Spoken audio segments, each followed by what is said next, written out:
Thanks for joining us tonight. For the first time, we're hearing from the whistleblower, hoping to draw attention to sexual assaults and harassment he says happened at Truex Field. And now he says he's being medically discharged as a result. Amy Reed joins us with his story. Amy?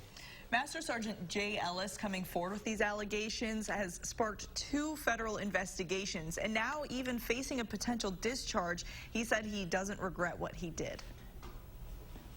I felt like a sense of duty, a sense of service, really. I know it sounds corny, but that's why I did it. After a quarter-century in the Air Force, Master Sergeant Jay Ellis felt the sense of duty again, this time to come forward and report nearly 2 decades of what he calls a toxic, hostile, and oppressive environment that led to female colleagues being sexually harassed and assaulted. It had to be done. Somebody had to say something.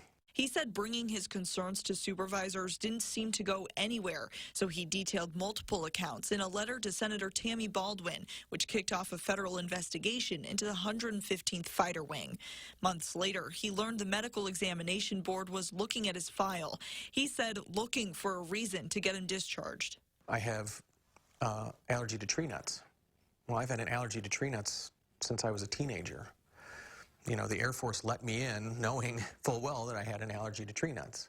Despite he and his doctor disputing what he calls exaggerated claims or flat-out lies, the board told him he'd be medically discharged.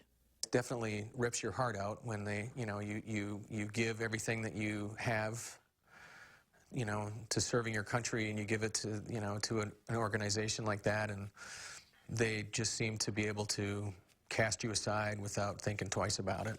Ellis is appealing this, and Senator Baldwin has written multiple letters to head military officials saying she's extremely troubled in hearing about his discharge. A spokesman for the Wisconsin National Guard said they can't comment on ongoing personnel and medical matters.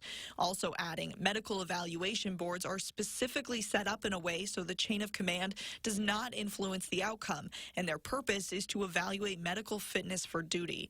Ellis hopes at the end of this he can just return to work, but coming forward, despite all of this, he says he doesn't regret it all. And I just couldn't live with myself if I left and didn't try to make things better for the people that were coming up behind me. Senator Baldwin has called for an investigation into this discharge. Ellis is appealing it too, and he'll go before a formal board with that in early December. Amy Reed reporting tonight. Amy, thank you.